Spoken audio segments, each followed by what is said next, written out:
Nabi Hud alaihi salam merupakan salah satu dari 25 nabi utusan Allah yang menerima wahyu untuk dirinya sendiri. Nabi Hud alaihi salam yang merupakan nabi keempat berasal dari bangsa Arab, tepatnya suku Ad. Sejak kecil Nabi Hud dikenal sebagai sosok yang memiliki perilaku sangat terpuji. Di antaranya, jujur, amanah, berbudi pekerti luhur, bekerja keras, serta sangat bijaksana dan ramah dalam bergaul dengan kawan-kawan sepantaran di sekelilingnya. Kisah tentang kehidupan dan perjalanan dakwah Nabi Hud alaihi salam banyak disebutkan di dalam Al-Quran. Nama Hud bahkan diabadikan sebagai nama salah satu surat di Al-Quran, yakni surat ke-11. Seperti diriwayatkan dalam Al-Quran surat Hud ayat 50 yang menyebutkan tentang Nabi Hud dan kaum Ad. Semasa hidupnya Nabi Hud alaihi salam menempati sebuah daerah yang disebut dengan Al-Ahqaf, tepatnya di sebelah utara Hadramaut, berada di antara Yaman dan Oman. Hadramaut adalah sebuah daerah yang sangat indah karena memiliki tanah yang subur. Banyak hasil pertanian yang tumbuh dengan baik dari tanah subur Hadramaut. Selain diyakini sebagai tanah kelahiran Nabi Hud alaihi salam, Hadramaut juga diyakini sebagai daerah di mana Nabi Saleh dilahirkan. Bukan hanya menyimpan fakta sebagai tanah kelahiran Nabi Hud dan Nabi Saleh, tetapi Hadramaut juga menyimpan keistimewaan lain yaitu terdapat bangunan suci umat Islam yang disebut dengan Qabr Hud, makam Hud. Sejarah Nabi Hud sangat erat kaitannya dengan kaum Ad, yaitu kaum yang hidup di zaman Nabi Hud dan merupakan kaum tertua setelah dibinasakannya kaum yang zolim kepada Nabi Nuh. Nabi Hud adalah cucu dari Nabi Nuh atau bisa disebut juga merupakan keturunan dari Sam bin Nuh. Kaum Ad yang hidup di zaman Nabi Hud dikenal sebagai kaum yang hidup dengan amat nyaman dan sejahtera.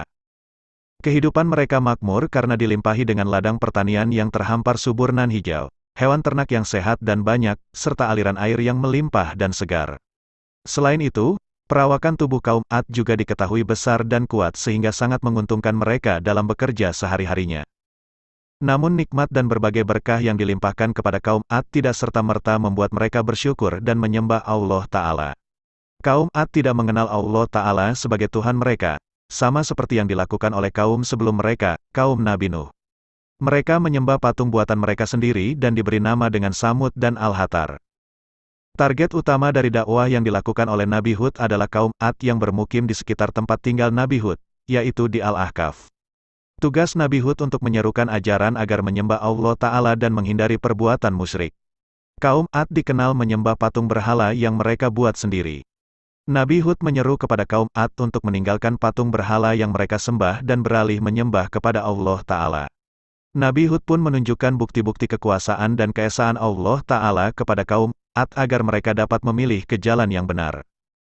Namun kaum Ad sama sekali tidak mempercayai Nabi Hud dan tidak mau meninggalkan sesembahan mereka. Bahkan kaum Ad menuduh Nabi Hud sudah terkena penyakit gila. Mereka, kaum Ad, berkata, "Wahai Hud, engkau tidak mendatangkan suatu bukti yang nyata kepada kami, dan kami tidak akan meninggalkan sesembahan kami karena perkataanmu dan kami tidak akan mempercayaimu. Kami hanya mengatakan bahwa sebagian sesembahan kami telah menimpakan penyakit gila atas dirimu." Dia, Hud, menjawab, "Sesungguhnya aku bersaksi kepada Allah dan saksikanlah bahwa aku berlepas diri dari apa yang kamu persekutukan." Quran Surat Hud ayat 54. Akibat dari perilaku kaum Ad yang tamak dan sombong serta menentang Nabi Hud, maka Allah Ta'ala memberikan peringatan kepada mereka berupa kekeringan yang panjang. Musibah kekeringan yang menimpa kaum Ad ini sempat membuat mereka resah dan khawatir. Mereka takut pertanian mereka gagal panen sehingga menyebabkan kelaparan. Celah tersebut yang dimanfaatkan oleh Nabi Hud untuk meyakinkan kaum Ad agar meninggalkan berhala dan berpaling untuk bertaubat dan menyembah Allah Ta'ala. Namun perkataan Nabi Hud benar-benar tidak dihiraukan sama sekali oleh mereka. Sesuai yang tertuang dalam Al-Quran Surat Al-A'raf ayat 70. Akibat dari keras kepalanya kaum Ad yang terus-menerus menentang Nabi Hud dan menyekutukan Allah Ta'ala, maka selanjutnya Allah menunjukkan kuasanya dengan mendatangkan gumpalan awan hitam nan pekat. Kaum Ad berseru gembira karena mengira awan tersebut adalah pertanda datangnya hujan yang akan menyelamatkan ladang dan pertanian mereka dari kekeringan.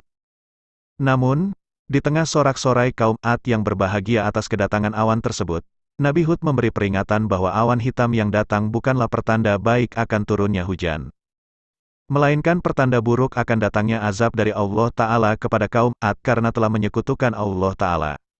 Tetapi sekali lagi peringatan yang disampaikan oleh Nabi Hud tidak dihiraukan oleh mereka. Kaum Ad tetap tidak mau mempercayai segala perkataan dan meminta bukti atas peringatan Nabi Hud, alaihi salam. Hingga akhirnya Allah Ta'ala sebagai Sang Kuasa benar-benar menjatuhkan azab kepada kaum Ad dengan datangnya angin topan secara dahsyat. Angin topan tersebut langsung merobohkan dan menyapu apa saja yang ada seperti rumah, bangunan, berhala, ladang, hewan ternak, dan berbagai harta benda lainnya milik kaum Ad. Angin topan kencang tersebut akhirnya mampu membinasakan kaum Ad beserta berhala-berhala yang mereka sembah. Saking dahsyatnya, diriwayatkan bahwa angin yang berlangsung selama 8 hari 7 malam tersebut telah menghancurkan segalanya seperti serbuk. Kisah tentang angin topan yang menimpa kaum Ad diceritakan dalam surat Al-Haqqah ayat 6-8. Sedangkan kaum Ad, mereka telah dibinasakan dengan angin topan yang sangat dingin. Allah menimpakan angin itu kepada mereka selama 7 malam 8 hari terus-menerus. Maka kamu melihat kaum Ad pada waktu itu mati bergelimpangan, seperti batang-batang pohon kurma yang telah kosong, lapuk. Maka adakah kamu melihat seorang pun yang masih tersisa di antara mereka? Quran Surat Al-Haqqah ayat 6-8. Nabi Hud dan para pengikutnya tetap berdiam di rumah tanpa merasakan sedikit pun bahaya dari angin topan tersebut. Setelah kejadian yang menimpa kaum Ad, akhirnya Nabi Hud dan para pengikutnya berpindah ke daerah Hadramaut untuk menetap di sana hingga beliau menghembuskan nafas terakhirnya.